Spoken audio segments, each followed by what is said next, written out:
সে তার জীবনকে ধন্য মনে করবে। যার কোরবানি হয়ে যায় ওই পশুটা সফল হয়ে যায়, আর যার কোরবানিটা কবুল হয় না ওই পশুটার জীবন বরবাদ হয়ে যায়। সে একটা সাধারণ পশুতে পরিণত হয়ে যায়, তার গোস্তের কোনো দাম থাকে না, তার এই স্যাক্রিফাইসের কোনো দাম থাকে না। রাতের বেলা আপনি আল্লাহর কাছে সিজদা দেন নাই, আল্লাহ আগামীকাল আমি যে কোরবানির পশু ক্রয় করেছি এই পশুটাকে আমি জবাই করবো আপনার উদ্দেশ্যে। আল্লাহ জীবন করে কত গুনাহ করলাম, গুনার বোঝা মাথায় নিয়ে আমি কোরবানির পশু ক্রয় করেছি।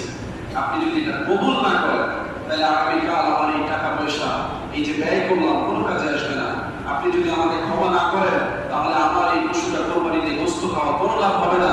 আমি যে মানুষকে দিব সব ধোঁকা হবে।